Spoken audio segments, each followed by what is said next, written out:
What's up mga brad? May dalawa tayong bagong microphone, no? Same model ito. MCR 100, isang S kasi kulay silver. Yung 100 is yung black variant natin. Ito, so naka carton box outer siya. Unboxan natin. Baras lang yan. Tinggal ko lang. Okay. Naka dual layer na tayo ngayon na box. Ito yung model 100S. Ito naman yung kabila. Okay, may mic man. And then yung model number tsaka yung specs nya, quick specification. Ganun din yung isa. Unbox lang natin. Okay. Yung mabigat pa din. Mabigat pa din kasi madaming laman. Okay, so ito yung dalawa natin na MCR 100 and 100S. Buksan natin mga tol. Tingnan natin kung ano laman.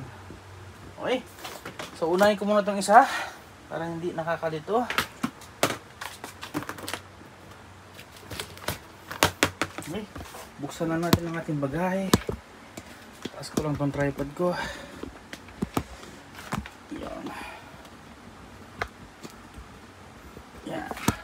Wide angle tayo unti. Okay, so unbox na natin. Wala na siyang susi ngayon ha.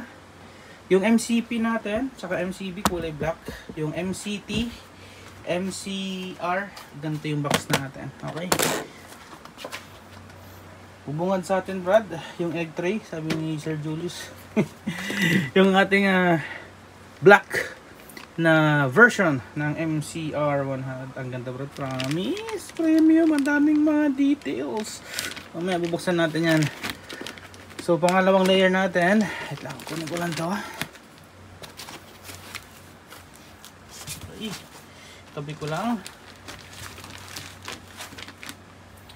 Second layer natin mga brad, ito. So included, dalawang XLR cable. Okay, may kasamang tawas. Joke, silica dyan lang. Tapos may kasama na itong sticker, isang plastic, tsaka dalawang ito, holographic. Yan. Plastic sticker, tsaka holographic yan. Ang dami nag-request na sticker. Available din currently sa MCR lang muna. Tapos MCB, MCP na parating. Yan, yung manual natin. Dalawang pouch, andito pa rin si pouch. Okay, sa extra protection ng ating mga raining in Manila. Dalawang handheld. Parehas ng handheld ni MCV, MCP. Kulay black lang yung ating foam sa loob, hindi velvet. At may slight difference sa maya, pakita ko sa inyo. True diversity ito Brad. 4 na antena. Yan. Power adapter, saka yung anti-roll nya kulay gray pa din. Okay, so unbox ko lang yung isa pang silver. Tapos assemble natin. Pause ko muna yung video. Okay. Pasensya sa background noise, sumuulan ngayon. So before ko unbox yung silver pala Brad, ipakita ko lang yung premium details ng ating black. All black. So dati kulay silver ito. Ito na yung silver ko na grills.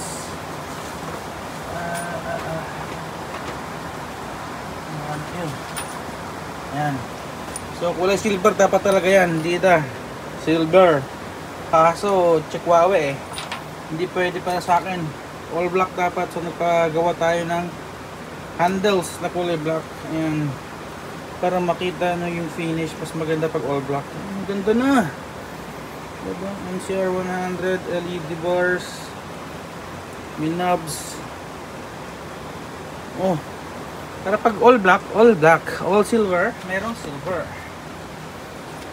Yan, on natin. So sample ko lang ulit. So silver naman natin mga tol, ito. Yan, pag silver yung metal palette niya sa harapan, kulay silver din yung kanyang handle.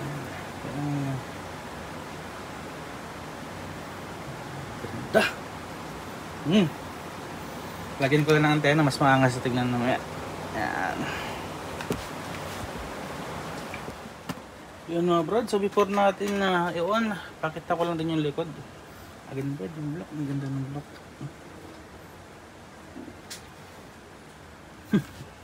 Okay, kung may ilaw lala. So pakita ko lang yung likod. Yan.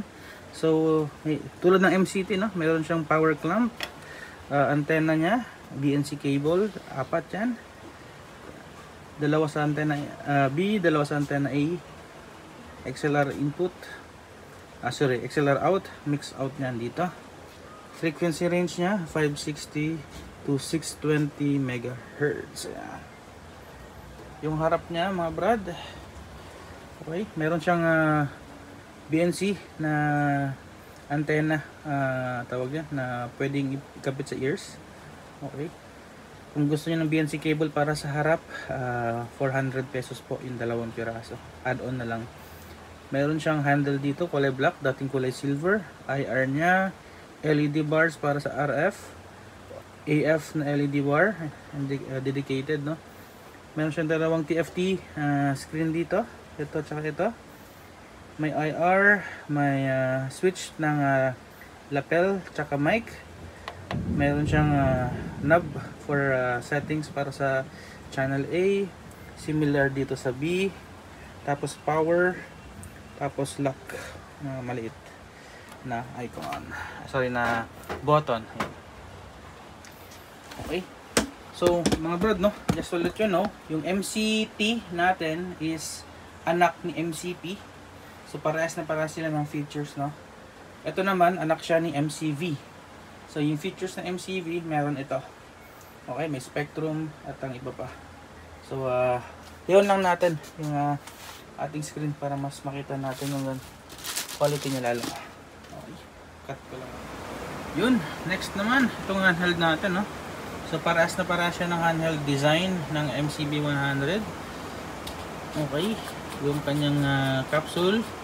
Papalitan ko sana ito ng green, pero late na sa notice. So parehas lang din sila ng mic head ni MCV natin. Kulay black yung kanyang foam sa loob, hindi velvet thread. Okay, so parehas siya ng MCV, MCT, MCP, paras-paras po yung mic head niya. Okay. Removable capsule ba? Replaceable capsule? Yes po, pwede pong palitan. 3 pins po ito. Pwede mong gamitin yung Shure capsule, SE capsule, Telefunken. Okay, so main difference of course sa MCV, MCP, yung MCV, MCP talaga pinaka top of the line natin yun, na kayang mag up to 100 meters pataas, no? MCT natin, MCX, MCR, ito, paras-paras naman yung range ito, 80 meters. So yung mga nakagamit ng MCX, yung mga test range ko ng MCX saka MCT natin, paras-paras lang po yung range noon, 80 meters. Okay, so on lang natin. Yung button pala nito mga brad, hindi siya slide on off. Ano lang siya, press button. Pero pag mag-press button ka, kailangan yung buong thumb mo. Hindi yung pwedeng pindutan na ganyan. Hindi siya ganoon. Dapat para hindi siya instant, hindi siya accidentally off, no? So dapat buong thumb mo talaga yung i-press mo dito. Yan, greetings, hello. Kaya naman mag-focus ng phone ko. Hindi siya naka-macro. Yan. So may number coding siya, gaya lang din sa may MCV natin. May number, may frequency. Zoom ko nga ulit. Yan, may number, may frequency, may signal indicator. Naka-high siya ngayon. Battery indicator. So yan lang yung details natin. Handheld natin, yung battery compartment, basic lang din, shotgun type. Halos lahat ng mics ko except for MCZ, lahat naka shotgun type para mas mabilis yung ating palit ng batteries in case. Matagal tumalubat mga brad itong handheld na to, gaya ng MCV sa mga nakagamit na natin, no? Talagang matagal siya malubat. Ito number 1. Okay, tabi ko muna yung handheld para may space tayo sa ating receiver. Okay, yung silver natin, obviously may S. Okay, MCV 100S. Yung black natin, MCV 100 lang. Okay, zoom out natin. Power on tayo sa silver.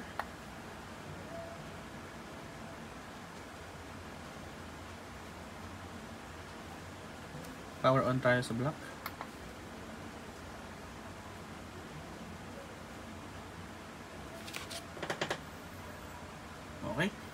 So connected na yung ating dalawang handheld. Na-test na yan sa factory, no? So parehas yung kanyang frequency. Ganda brad ng pagkaka-orange. Sa actual brad, promise, iba yung dating. Ano yung mga ilaws ko. Pero sa actual, makita mo pag maangas talaga brad. Pasensya na sa na-delay kasi may in-update kaming na firmware dito. Pinaganda namin onti yung UI niya. At the same time, ganun din sa handheld, may in-update kami dito. Ipakita ko. So makita mo yung layout dito. Medyo hawig sa MCV pero mas ma-updated ito. Yung battery niya ngayon nandito na. Okay. Yung battery niya ngayon nandito na. May volume siya dito. Yan. Rotate mo lang yung knob. Magbabago na yung volume. May number coding na siya. Groupings. Tapos yung basta lahat nandito, channel B. Lahat ng nandito, channel A. Yung sa MCV kasi na layout, medyo magulo yun eh. Yung nandito yung switch, andito yung IR set, tapos nandito yung button. So andito, naka-ano na talaga, naka-separate na. Okay? Nandito na siya. Okay, so dito sa right side, yung ano naman din, yung numbering system niya, pwede mo baguhin. May grouping siya, may number ng channel, tapos may indicator siya kung handheld or lapel. So try natin i-switch ng lapel. Yan, kulay orange pa din yung lapel natin. Kapag hindi connected, kulay puti lang siya, ano. Pero pag connect natin, babalik ko dun sa ano, magiging kulay blue, magiging colored, lalabas ito. Yung TX on, battery, magiging colored na rin yung numbering. So dun pa lang sa numbering, yan, ito, balik ko sa ano. Malalaman mo kung hindi connected kasi all white lang, no. Malalaman mo pag connected pag nag-colored na yung numbering natin. At the same time, andun yung LED natin as indication. Check 1 2. Check, hey, check 1 2.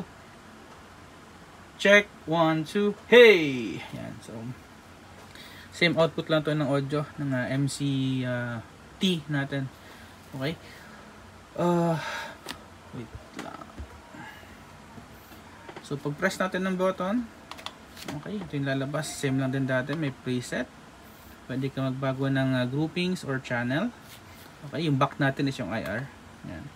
Sa right natin, pwede ka mag-manual tuning. Pag select mo, press mo lang to. Ayan. Pwede ka mag-manual tuning, mag-change ng frequency. Back natin ulit, IR. Tapos, ito naman, auto scan. Pag press mo to, automatic siya maghanap ng frequency. No? So, try natin, IR. Sorry, bakit IR? Select pala dapat. Select, yan, maghanap pa siya ngayon ng frequency. So sa presyong abot kaya brad, magkakaroon ka ng spectrum analyzer. Oh, imaginein mo yun brad.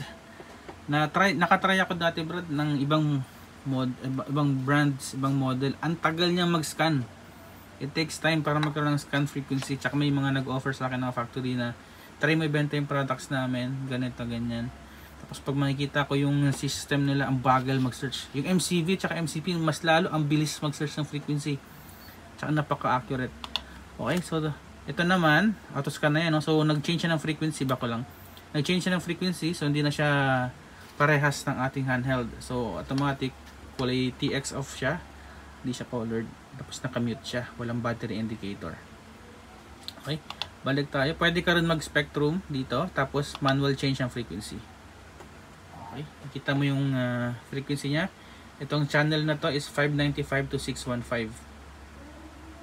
Okay, yung sa kabila naman, pag spectrum natin to, doon tayo sa spectrum lang. Yan. Makikita mo yung full range ng frequency. Panis brad, saan ka makakita ng 10,000 pababa na microphone na mayroong spectrum analyzer? Yung spectrum analyzer pa lang, magkano na yan? Ang ganda pa ng screen mo, ganda ng microphone receiver mo. Ang ganda niyan, brad. Hindi ako mapapahiya niyan. Sa design pa lang, no question na. Kaya kong ilaban to sa ibang brand. Sa design pa lang. Sa features pa lang nito na less than 10,000 pesos, meron kang spectrum analyzer. Para sa range na 566 to 585 dito sa channel A. 595 to 615 sa channel B. Yan. So yun yung frequency range ng bawat channel niya. Okay, yung frequency band niya. So halimbawa, ito. Tsaka ba din naman ito. Yan, pakita ko sa iyo brad. May makikita ka dyan na parang gumagalaw-galaw. No? Nag-update siya real time. No? ina-update niya ulit, okay, tapos pabalik na naman siya dito, ini-scan niya. Pag natapos niya ma-scan yan, lilipat ulit siya, pabalik na naman siya. Ayun, nag-update siya. So kung anong latest frequency, ina-update niya lang. So halimbawa dito, gusto ko dito malinis, walang frequency sa gitna na yan, gagawin ko lang yung knob na to, ikutin ko lang yan. Malinis na yan, bro. Kita mo naman, flat na flat yung frequency na yan. So gusto ko ba, ito, 600 ko na lang. 600, yan, para buo. Yan, walang signal dito, walang magulong frequency. So after mo ma-select yan, i-press mo lang yung button na to. So ngayon, 600 na yan. So pag nag-back ka, 600 na yan. So of course, pagkatapos mo mag-select ng frequency, dapat i-prepare mo. So paano mo siya prepare? I-press mo lang yung IR dito. Yung IR ng ating receiver nandito sa kaliwa, yung IR ng handheld natin nandito, tutok mo lang ganyan. Okay. So yan, paras na silang 600. 0 to 600. Hindi lang nagpo-focus yung aking camera. Hindi ko alam ba't ano nangyari sa cellphone ko recently, parang hirap mag-focus. Okay, so ano na siya. Ito, hindi pa siya nag-on kasi ito active. So yung pinagkaiba lang din sa MCP MCV, pwede kang mag-scan dito, continuously nag-work yung isa. Dito kapag nag-scan ka sa isa, o kaya nag-scan ka din sa isa, hindi mo magagamit yung kabilang channel. Okay? Again, of course, di naman lahat ng features ng MCP, MCV, ilalagay natin dito. Siyempre, maglalagay ako ng additional features doon sa top of the line. Kaya nga siya top of the line, di ba? We pay extra for more features. Pero kung mag-prepare ka lang naman, before ng event, wala namang problema yan. So, ibaba ko lang to. Okay, so automatic mag-reconnect na siya kasi hindi na siya active naghanap ng frequencies. Okay. So again, ito also, kung hindi nyo gusto yung design ng ating grill, meron tayong different grills design available. Yung M80 natin ng Odas at saka ng M9 ng A-Authority. Okay. Check 1, 2, channel 2. Check 1, 2, channel 1. Nga pala yung M80 natin tsaka MCK, nung ginouble check ko head on, parehas na parehas yung tunog. So as in yung MCK, yung M80 parehas na parehas yung tunog. Tingin ko parehas lang yung ano nun, pero makiba yung kulay, pero kaya lang sinare ko lang bigla. Okay Brad, so pag ito yung features na dinagdag namin sa firmware, ito pag sinearch natin sa IR, okay, o nga pala, yung isa pala, dinagdag namin sa firmware dito is kaya nang i-support hanggang 99. Okay, so pag clinic ko to, pag-press ko yan, sa ID niya, yan, ID niya hanggang 99, pwede ka mag-select 1 hanggang 99. Dati kasi, yung firmware nito, 1 hanggang 10 lang. Okay, so sabi namin sa ano, paano pag marami silang mic? Okay, so lagpas na ng 10. So at least hanggang 99, nilagay na namin. Okay, back natin. So halimbawa lagay natin dito ano lang, palitan ko, gusto ko ano, lagay natin na 5, 1, 2, 3, 4, 6 ito, dapat even ito, 6. Tapos yan, pag every time pala Brad na mag-change ka ng frequency, yan, kailangan mo siyang i-pair ulit. Mag-change ka ng numbering, kailangan mo siya laging i-pair para ma-update yung handheld natin. So, pair natin ito. I-update lang natin yung numbering. Yan. Yan, number 6 na siya. Mag-focus. Number 6 na siya. 600. Okay? Ito ang additional features din. So, numbering, dinagdagan namin. Tapos ito, baba ito, naglapel ka. Okay? Since lapel natin, 602.8. Kanina, 600 yan, diba? So, hindi siya naka-colored kasi hindi siya naka-paired. So yung pinagbago namin dito, yung inad namin, halimbawa nakalapel ka, pag pinair natin yan, IR, connect ko dito, and okay, yun, kulay orange na rin siya. Okay, dito talaga nagpo-focus yung camera ko. Ano bang problema sa cellphone na to? Number 6, orange na rin siya. Okay, so halimbawa dalawa lang yung headphones mo, dalawa lang yung handheld mo, hindi ka na bumili ng isa lang naman, basic lang naman, di ba? So imagine mo wala itong sa baba, yung black lang meron ka. So pwede mong gawin, yung number 1 mo kulay blue, yung number 2 mo kulay orange. Okay, so lagay natin dito, numbering niya. Baguhin ko, number 2. Yan. Okay, tapos back tayo is IR. Tapos pair natin ito, number 2. Update ko lang dito sa IR natin. Okay, ayan. So focus na ng problema ko. Yan, so yung number 1 natin, kulay blue. Yung number 2 natin, kulay orange. Amazing! So yun yung firmware na nilagay natin. Kaya natagalan yung pag-release nito. Dahil lang dyan sa may firmware na yan na can support up to 99 numbers. Tsaka yung ito. So at least pag kailangan nyo, it's available. Tsaka yung yung effects na dito. Tingnan mo kapag nag-select tayo. Ano yung parang meron siyang parang slide down. Back natin. Ayan. Meron siya parang animation. Ayan o. Back. Ito parang nag-slide down siya na curtain. Back natin. Okay. So ayan mga brad, audio output parehas lang ng MCT, MCR, MCT, MCV, MCP ang output nito. So nadami ko ng sound check pinapost online. Panoorin nyo na lang yung mga ginagamit nila. Ayan, sa mga videos. Okay, nakita nyo na yung inclusion, nakita nyo na yung nakita nyo na yung features nito. Again, ito anak siya ng MCV. So yung features ng MCV meron siya. Pero of course, top of the line natin MCV, yung range niya talaga wala akong masabi, 100 plus. Yung frequency range nun 610. So kung gusto mo complete bandwidth, complete band ka na 560 hanggang 670, pwede kang kumuha ng isa nito tsaka isang MCV. Kasi ito 510 to 610, 560 to 610. Yung ating MCV naman, MCP is 610 to 670. So hindi sila mag-overlap, no? At saka talaga kailangan natin itong 560 kasi yung iba na gumagamit ng MCP, MCV, may mga areas talaga location na crowded din yung 610 to 690.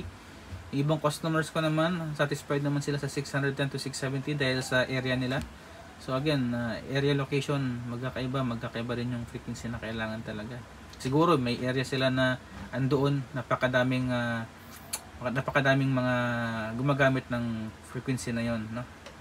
So what to do, it is what it is. Again, all black MCR 100. Tingin ko magiging best seller natin yung black na yan. Yung silver natin MCR 100S, ganda rin ng MCR 100S natin. Nagko-complement yung kulay orange natin na ilaw. Okay, mga brad, ano pang inaantay nyo? Presyo brad, 9,500 kasama na yung tour case, kasama na yung complete accessories natin. Wala lang tayong PL, wala lang batteries doon sa ating casing. Brad, 9,500 may Spectrum. Itong 9,500 pa na to brad, naka promo lang yan sa first 20 customers. Ang SRP talaga nito is 10,000 pesos gaya ng sabi ko dati. Mas less lang siya ng 2,500 kaysa kay MCV. Pero yung almost everything na nandun na. Yung sa almost specs andun na. Yung range ka lang magkakatalo from 80 meters. Ito 80 meters. MCV, MCP natin 100 meters pataas. Ito 80 meters pataas. Of course pwede mas malayo yan. Depende sa linis ng frequency. Isa pa palang features na wala to, na meron ng MCV tsaka MCP, is yung kapag patay yung handheld, off pala yung handheld, no? Then pag patay natin dito, dapat buong thumb ang gagamitin, no? Off. Yan. Ganun din dito. Hindi pwede yung micro pindot lang, dapat thumb talaga para sure tayo na hindi siya accidentally na pindot. Okay?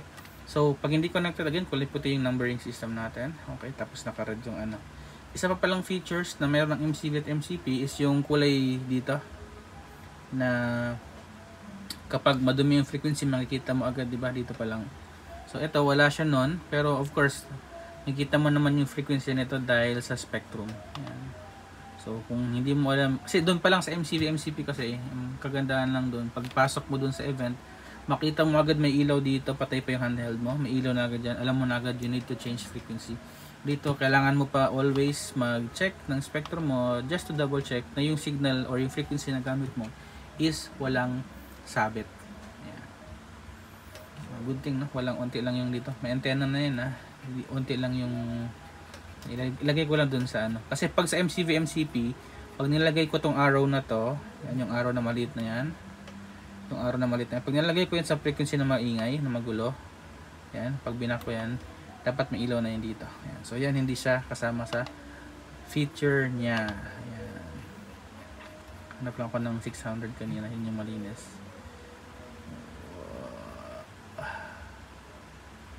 Kahit dito lang, okay na. Back lang. Yan. So hindi na siya mag-prepare. Okay mga brad, tapos balik ko lang sa kulay blue. Bahala na yung end user nito, yung bumili sa akin na taga Bulacan, kung ano yung gagawin niya, anong numbering yung kanya. Thank you po. Again, mayroon pa tayong available stocks nito. May mga order na sa amin. Pasensya na sa delay sir. At least ito, updated na yung firmware nyo. Distribute ko muna sa kanila. Tapos yung sa iba na naka-reserve, ayan, pa-follow up po namin kayo. Isa namin yung GCash number kasi puno na rin yung mga GCash numbers namin. Ayan mga brad, MCR100 and MCR100S with the handhelds natin, numbering system, all available, spectrum analyzer, ang ganda ng knobs niya, ikot-ikot na lang gaya ng MCP natin, with IR, instant switch from lapel to handheld. Pag gusto mong lapel, pwede yan, para hindi ka na mag-pairing during the event, i-pre-pair mo na agad yung lapel tsaka handheld mo, just in case kailangan. Okay. Salamat po.